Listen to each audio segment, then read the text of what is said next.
the 10% tariff imposed on Kenyan exports by the United States of America, Madam Speaker.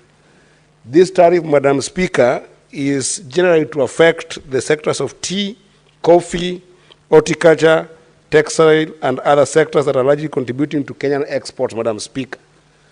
Madam Speaker, I don't know why this is not a matter of substantive motion in this House. In fact, I wish Senator Cherargei the courage to bring this as a matter of national importance and a motion that this House must converse on. And Madam Speaker, if possible, go ahead and even make resolutions, Madam Speaker. Because this is one of those statements, Madam Speaker, that is critically indicting our policy, our foreign policy angle, Madam Speaker. Simply put, the United States has put tax on our commodities, Madam Speaker. Tax that is going to increasingly affect producers locally here, Madam Speaker, who, as we speak, Madam Speaker, experience a swath of violence, a swath of economic disruption, a swath of business disruption in the wake of the Gen Z movement last year, Madam Speaker, that was agitated by the issue of high taxation in Kenya, Madam Speaker. The tax levels that our people here are facing, Madam Speaker, is already so high that if you have tariffs being imposed on these particular areas, Madam Speaker, and unfortunately so, they come in the helm of the backdrop of this economy, which is agricultural products, Madam Speaker. If you look at the issue of tea, a key agricultural product, Madam Speaker. If you look at the issue of coffee, a key agricultural product, Madam Speaker. If you look at the issue of horticulture, a key agricultural product, Madam Speaker. If you look at the issue of textile, which even is trying to struggle to even renew and regenerate our greeneries, Madam Speaker, it is not possible to continue normal production in this country, Madam Speaker, where this issue is potentially going to lead to serious high cost of production. And Madam Speaker, we know, time without number, that where this kind of tariffs have been put on goods such as this, Madam Speaker, it directly only leads to the producers of these particular commodities pushing that cost to consumers, Madam Speaker. What does that mean? It means that Kenyans who are already extremely taxed will now also face serious consumer prices rising to them on the basic goods and services that they provide to these companies, Madam Speaker. So my urge, Madam Speaker, is that the moment the United States chose to impose 10% taxation on these commodities, Madam Speaker, it should have, and we have an opportunity, Madam Speaker, actually in both houses, it should be a matter of substantive motion that we must discuss, and it must inform also our foreign policy on how we want to engage with the United States, Madam Speaker. Do you want to review our lack of tariffs thereof in a number of commodities in the United States, Madam Speaker, so that we respond with the same, or do you want to negotiate it on the backdrop of a sober foreign policy, Madam Speaker? So while I support this statement and is going to go to the relevant committee, I want to urge this House to pay attention to it, that further from that committee, this statement should be brought back as a substantive motion, that we can canvass on it and come with a position of the Senate that can be sent to the President, so that he can be able to see how he engages his counterpart in the United States. So therefore, thank you, Senator Cherargei, as I support this statement. Honorable Senators, we will defer the orders 8 to 13, and we'll move on to the next order, please. Clerk. Order number 14, the Sports Amendment Bill, Senate Bills number 33 of 2024, second reading, resumption of debate. Senator Koech, you had a balance of 15 minutes to go on this bill.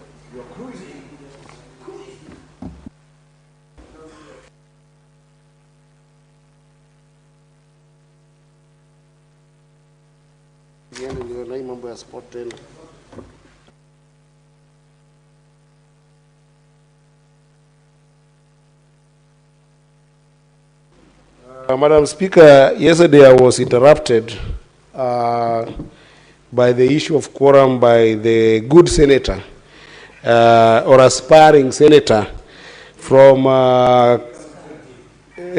from Kwale, Madam Speaker, who was trying to catch probably his flight, being a Sky Team member. And Madam Speaker, I'm glad that today his flight is not being interfered with and is around, and he looks very excited to contribute more. Senator, please focus on the on a lighter note, Madam Speaker. But Madam Speaker, this is a very fantastic bill that has been pushed forward by the great Senator of Nairobi. And just to recap, that the Senator of Nairobi is working hard around the clock to make sure that we can be able to have our counties, from the money that they receive, just 1% of that money be dedicated to a sports fund within the counties, so that, Madam Speaker, those organizations within sports, organizations that are established to have been registered, whether individually or as a group, can then be able to benefit from what we will say some sort of funding by the county government in a predictable way that allows them to be organized and to participate in different platforms of sport, Madam Speaker. And Madam Speaker, as I recap on this, yesterday I did intimate that indeed sporting has been left to grow like one of the seeds upon sowing that grows in among thorns, surviving on its own, Madam Speaker. Because if you cast your eye upon our sporting activities in this country, Madam Speaker, sport thrives in three ways, Madam Speaker. One is organically through community organized organizations that then support some form of sport here and there. And then the second way, Madam Speaker, is that sport thrives within our schooling systems, be it primary and secondary, and then to the university level. And Madam Speaker, you will notice that the higher level of education you go, the more the sports start dwindling. And that is because the investment in terms of both management, funding of it, infrastructural support of it, and even more broadly, professionalization of sport becomes a problem. So that means that there is nothing as devolved by the DNA of our own country in terms of our own organization as sports. But the problem that has been, Madam Speaker, is that we have not seen the commercial viability, the business case for sports in our country, to the extent that we have left this local organization of sports to just take an organic format. And this is one of those ways to make sure that we can be able to enable sports to thrive as a case that is an economically viable mode of belonging in our country, Madam Speaker, that in some ways can even try and uptake a swath of young people who do not have economic opportunity in this country, Madam Speaker. What do I mean by this, Madam Speaker? If you are to have a bird's eye view position on the issue of sport in our country, Madam Speaker, you will realize that actually the most popular sports are the ones that get a bit of attention. Not enough attention to make them thrive, but just a bit of attention. For instance, Madam Speaker, athletics in this country. I say it gets a bit of attention because there is no proper investment in the infrastructure that is needed to support grassroots organization of athletes to the extent that they can grow to national level. Then you come to the second one that becomes soccer, that everybody in this country will agree, Madam Speaker, that if you cast your eye upon what brings us together, even among communities, of course, the thumbs up to Gor Mahia, thumbs up to FC Leopard, thumbs up to Police FC, thumbs up to Badara United, and all the teams that form our Premier League, Madam Speaker. But if you cast your eye upon these teams, Madam Speaker, you realize that that is where there is some form of semblance to organization in the sports investment, Madam Speaker, in this country. But if you look at other sports, Madam Speaker, that even can involve other gender, especially the women gender who are sometimes excluded from some of these physically hard sports like soccer, there is no attention to this, Madam Speaker. So allowing this fund to take root in our grassroots communities, Madam Speaker, is the beginning of organizing sports. It is the beginning of investing in sports management. It's the beginning of actually ensuring that we've got a paradigm shift in the way we invest in sport. Because currently, Madam Speaker, when young people in Narok County want to go and play soccer during their camps when they're in holidays, all they need to do, and the only way they see they can be able to actually go and have their sports time and be able to enjoy the game while also building their professional capacities, is to call Senator Ledamo Lekina and tell Senator Ledamo Lekina that we are going for a sports activity. Our budget is 100,000. Please help us out. And then if they are in Nandi, it's even worse. Because in Nandi, what the characters I've seen is that I have sat with Senator Cherargei. They call them, the Senator Cherargei, to pay for referees who are going to referee these matches. It's even worse in Nairobi, where we should have better sporting academies, because my sister, Senator Mutinda, who is a nominated member, sometimes when her pockets run dry, she reaches out to me and tells me that there are young girls who want to go and play netball, but they cannot be able to access some field where they can go and play this netball. So that I have to dig in my pocket and be a charitable donor to my wonderful senator to support her, to make sure that people can access even just field for sport, Madam Speaker. So it is important that we invest in this sporting activity so that Senator Mutinda does not need to suffer to take money from her pocket to go and pay for a field for the young ladies in Nairobi who relate with us so well, or in Kayole, or in Dandora, can suffer, Madam Speaker. In some extent, Madam Speaker, even in Migori County, it goes worse. Young people have organized themselves so well from Rongo, from Nyatike, from Kuria. They have their tournament in the farthest end of the county, and then they want to call Eddy Koech, their senator, that Senator Eddy, can you even help us just get water and some bread to go and survive on, Madam Speaker? Yet, if you go to our counties today, Madam Speaker, you will find a governor going with a convoy of 10 vehicles to go and launch a project of 200,000, Madam Speaker. This is a very important bill, Madam Speaker, that will ensure that our organization at the grassroots level makes sure that community programs, clubs, locally organized organizations, and even to some extent volunteer networks that are organizing our clubbing activities in the grassroots can be able to have at least a jump start to make sure that when they think about their sporting activities, they can be able to go far. Madam Speaker, the only thing that I didn't see here is that Senator Sifuna, in his wisdom, did indicate here that the key sporting activities that you would want to see hugely invested on in these grassroots communities include football, swimming, basketball, netball, and volleyball. I wanted to invite Senator Sifuna in the amendment opportunities that we might have in the different committees that we'll have in this House, Madam Speaker, to think diversification and also to think pride. That let us first of all invest in areas that have brought us serious pride, Madam Speaker. Madam Speaker, one of the reasons why when I go to the United States or when I go to Europe, I get to be proud to be Kenyan is because of the first feat of a lady called Faith Kipyegon. And Madam Speaker, currently I'm mentoring a young girl from Migori County who has for the first time made it to the Olympic, running the 800-meter category, called Lilian Odira.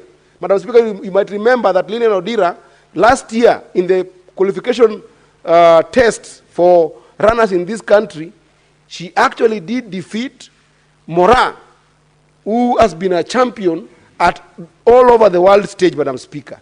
So we cannot exclude athletics from this funding at the grassroots level. We must give athletics the opportunity, just like we will give football, just like we'll give swimming, just like we'll give basketball, just like we'll give netball, and just like you'll give volleyball, Madam Speaker. But even more adventurous, Madam Speaker, if you are an enthusiast of sporting activities and you are keen to watch things like the Olympic, Madam Speaker, you realize that in the Olympics, Madam Speaker, there are a lot of sporting activities that some of them, you wonder that, why wouldn't my son or my daughter in Kenya, if I am a Kenyan, cannot participate in them, Madam Speaker? For instance, Madam Speaker, we have seen in America a number of young kids going for gymnastics as a major sport that brings glory and honor to the United States. And they compete with their counterparts from Russia, from China, from Japan. Madam Speaker, these are sports that if you are to put people from Tarakaniti, where my friend Senator Mofaya comes from, you will have very good gymnastics, Madam Speaker, who can compete at the global stage. But we don't give them priority because we don't see them as sports, Madam Speaker.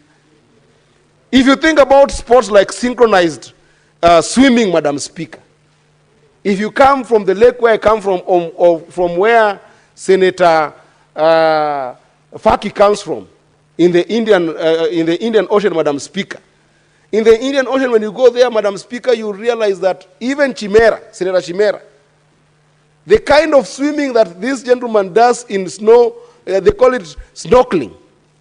They do a lot of snorkeling, Madam Speaker, and they go and swim with the dolphins right in Wasini Island. And this is an opportunity where they can be able to get, when you think about sporting in a broad capacity, that we see a lot of those diversified sporting opportunities in Olympics, that I think that people in Kenya have got more than talent enough to go and participate at a global level. So I want to evoke the spirit of Ajua in Migori County, that Ajua can be a sport, Madam Speaker. This is what we call Mankala sport. It can be a sport that we showcase not just locally in Migori County, but all the way nationally, Madam Speaker. All the sporting activities that we are seeing being done at the Olympic levels, Madam Speaker, let encourage our counties that when this fund being supported by Senator Sifuna comes to law, we must see investment in those areas, Madam Speaker. Lastly, Madam Speaker, because I want to give time to my colleagues who also contribute in this wonderful bill, is that there is a conversation, Madam Speaker, that I have seen the Right Honorable Prime Minister Raila Odinga bringing around devolution, Madam Speaker. And one thing that I've learned, Madam Speaker, is that there are two concurrent bills that have come to this House. The bill for period poverty and the bill for sports now. And you realize that where these things happen to the maximum is in primary schools, more fundamentally, and high school to some extent, Madam Speaker. Isn't it the right time, Madam Speaker, for us to start thinking about devolving primary education, devolving secondary education, and to some extent, devolving the entire education so that counties can be given the power to deal with the immediate manifestation of the problems that are related with upbringing of our children at the schooling level. Because when you leave them largely for the national government, they collapse. Sporting is collapsing when the best place to build sporting capacities, Madam Speaker, is in high school and in primary schools, Madam Speaker, where age hasn't caught up with a number of people that they can be able to nurture these sports. So there's going to be a contradiction, Madam Speaker, where you have put a fund to support sports in counties, yet some of the hubs that they must be able to put that financing is in primary school and is in high school, which is not devolved, Madam Speaker. So I wanted to encourage that this conversation about sports and the bill that was brought by my sister, Senator Ruoba, I should invoke in us the spirit of wishing for more devolved functions that are relevant to the upbringing and to the best well-being of our people, like education. With that, Madam Speaker, I appreciate